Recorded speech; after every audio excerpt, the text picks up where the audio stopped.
Today's project is changing the brakes on the cop car. Even though the brakes only have 60,000 or 65,000 miles on them now, apparently they use the brakes quite a bit.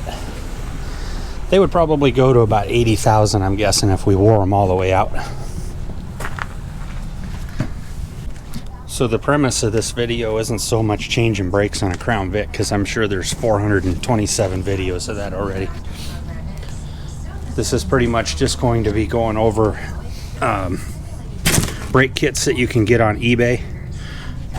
The most common brake kits that you see floating around on eBay are made by or sold by BrakeMotive, and that's what this kit is. We've used these BrakeMotive kits before in the past and have had very good luck with them. You go ahead and take that out of that bag for me, bud. The zinc that they use on the rotors seems to hold up really well. You can get them without the slots and the holes, or you can get plain rotors, you can get black rotors, you can get black rotors with the slots and the holes. The possibilities are almost endless. The pads seem to work really well.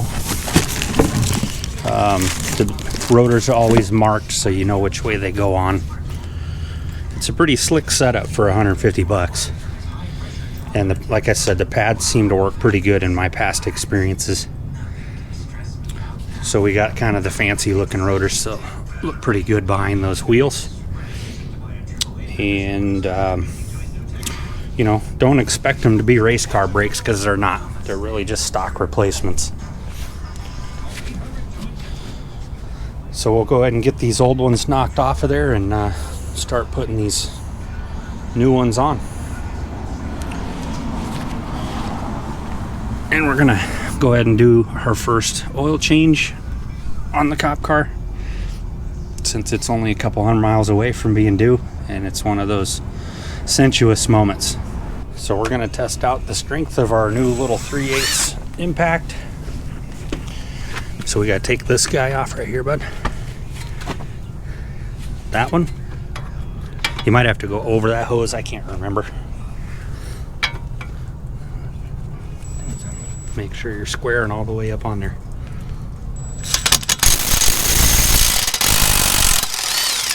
Perfect.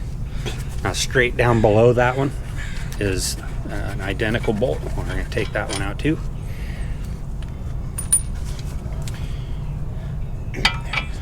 And that caliper is going to want to fall down, so make sure you hold on to it.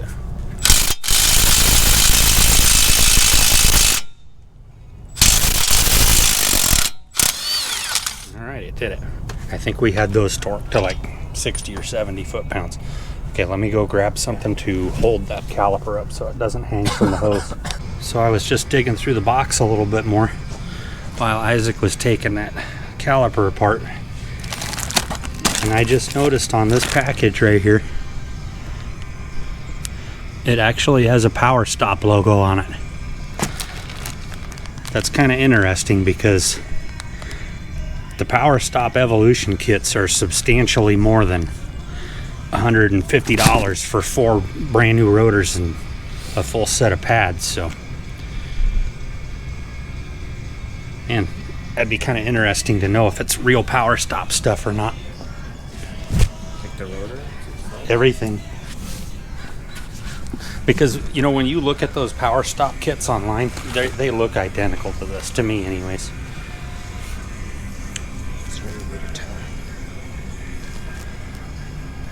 Like I said, guys, we've used these brake kits before and they've been 100% flawless.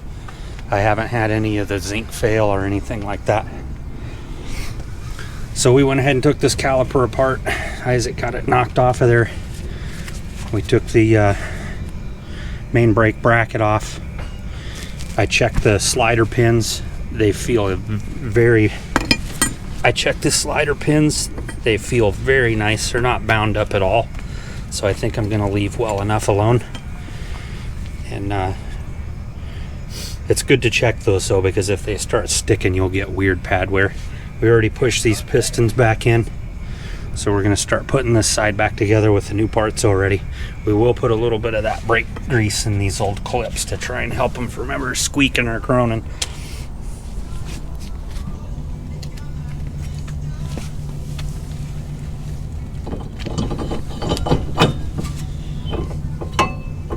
And I do recommend wiping these off before you drive it the first time.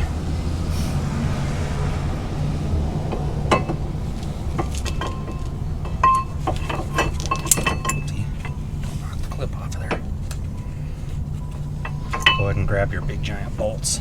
You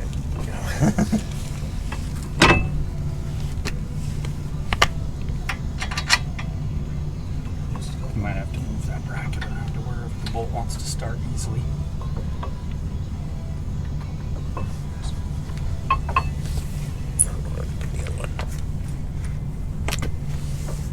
Bring it back down with that guy.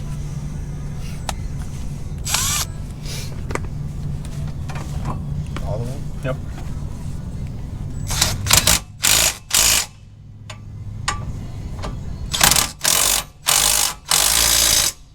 Perfect.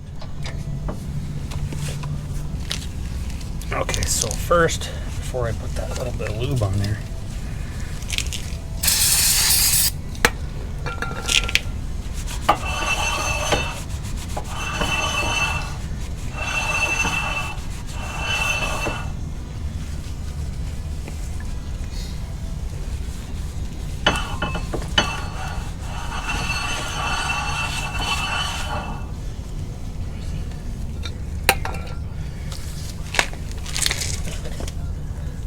that stuff smells like crack. Not that I know what crack smells like.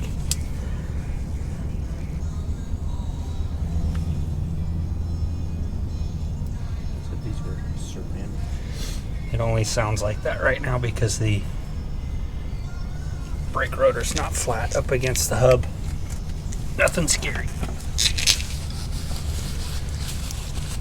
All right. There she goes. It's pretty tight. Grab that one. Does it really matter which way you start from? No.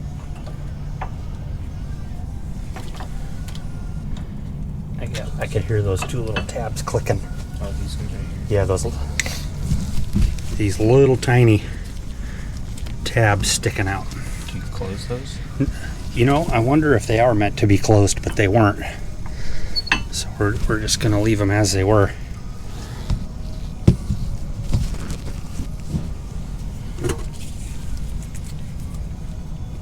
I want you to push that rotor all the way up square on the hub.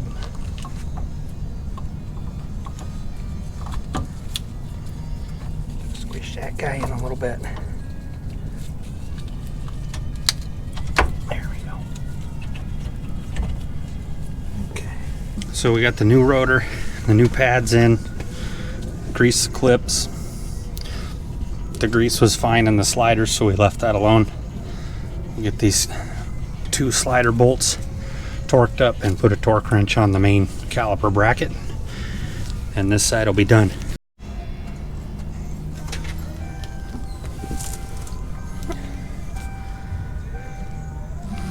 So the driver's side pads are in, grease the clips, put it all back together, torque the hardware. I will go ahead and scrape that little sticker off. Little details like that. Make sure the wheel sits flat up against the rotor. And this side's done. We're gonna go tackle the other side real quick. The fronts are pretty easy.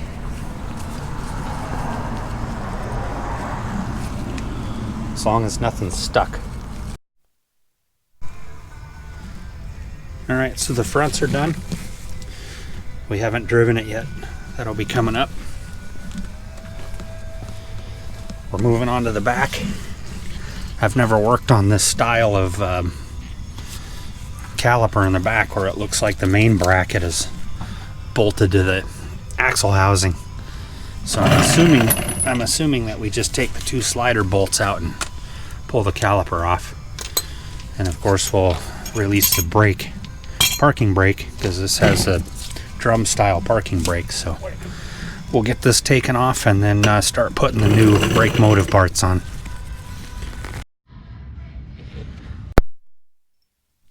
So we removed these two 10mm bolts out of the sliders. And then I went to take the caliper off, and it's pretty tight, so I wasn't sure if I was doing it right. Like I said, I've never worked on this style of caliper before.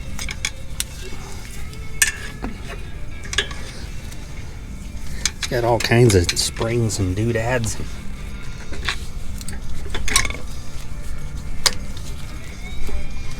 Maybe that just tips out of there like that. Okay. That's a little short, so I'll stuff him there for now. Alright, so this brake bud has even though it's a disc brake, there's a drum brake inside of this hat, which is the parking brake. So that's why it won't just come right off of there. So you're going to have to kind of wiggle it back and forth. These gloves don't open. Yeah. There you go. So this is your parking brake shoe. They feel like they've got plenty of meat on them left. So we'll test fit the new rotors. Looks like there's a little dingus out of the shoe there. That's of no great concern to me. Get our new rotor and pad set up and we'll check back. So the rear rotor fit really good to the brake shoes for the parking brake where they were at, so we're just going to leave them where they were. Let the self-adjusters do their thing. Oh, I see.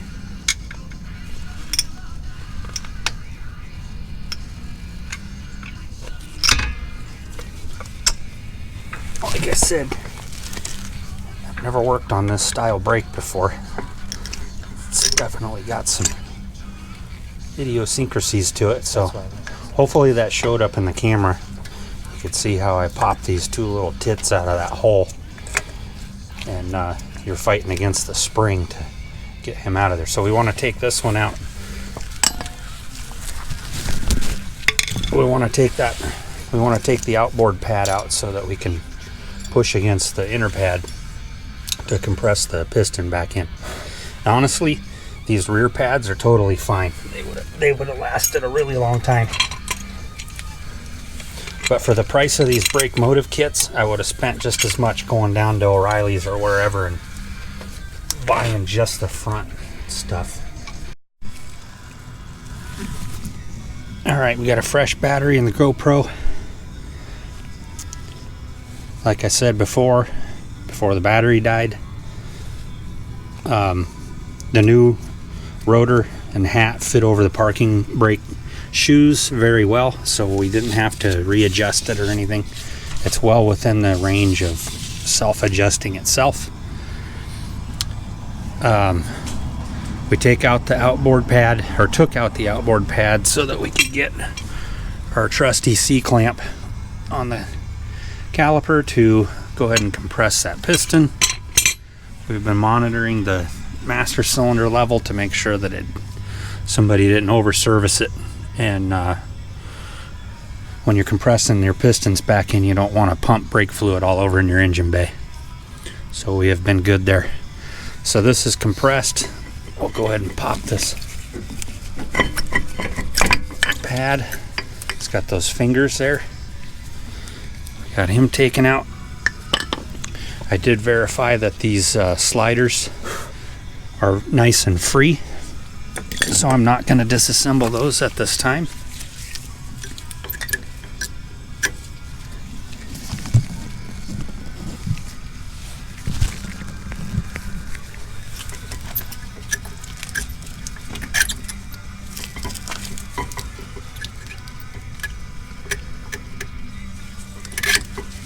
That's a little bit of a trick, getting all those fingers back in. There it goes.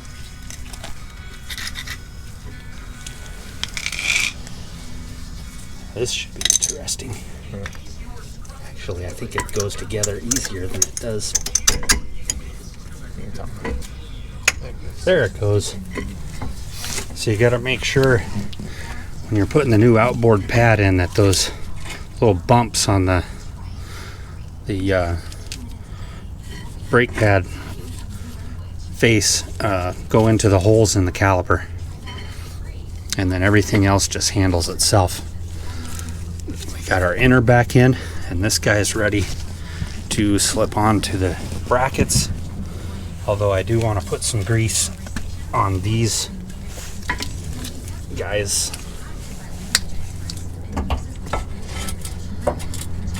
Jam the caliper in there. We're going to put just a little bit of grease on these clips right here.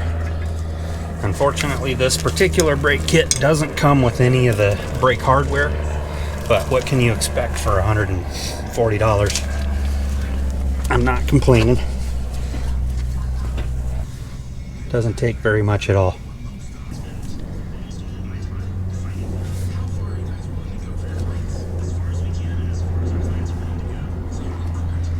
All right, that should be that.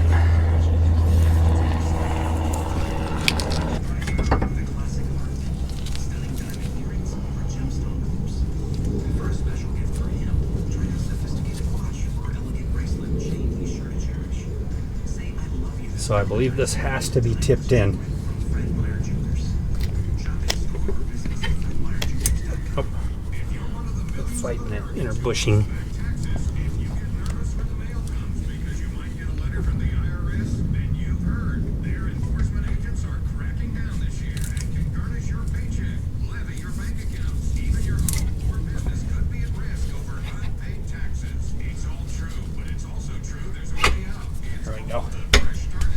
And that's that. You just have to make sure that your sliders are pulled back far enough that they will clear the caliper bracket. I'm going to put these two bolts back in, tighten them down, and the rear is done. That was quite simple. That's way better than doing Mustang brakes that use the Rubik's Cube.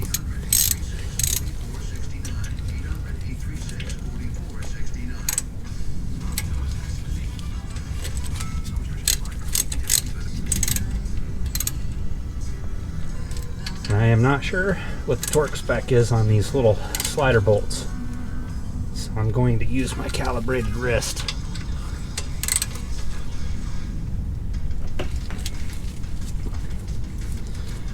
Okay, so we're going to go get the passenger rear done, and we'll be ready. Obviously, we'll put the wheels back on, then we'll be ready to road test and break these guys in a little bit. Couple of words of caution. After you do all four of your brakes and you got all the pistons pushed back, make sure you pump up the brakes before you put the car in gear. You'll be in for a hell of a surprise. And also, I recommend when you're pumping up the brakes, don't push the pedal all the way to the floor, because I've seen a couple of different installations where the master cylinder got destroyed from doing that, because you push the seals past a bunch of corrosion and dirt that they've never seen before. So just something to keep in mind. All right, we're gonna finish putting this back together. All right, Isaac got his wheels put back on and all torqued up, and he's in the process of pumping the brakes back up.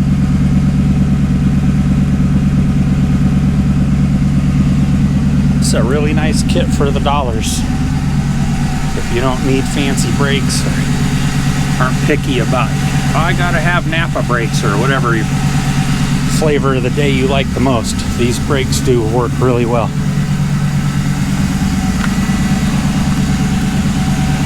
So we're gonna take the car out and road test it. Kind of bed the pads in a little bit, and hopefully they'll last damn near the rest of the life of us owning this car, or Isaac owning this car anyways.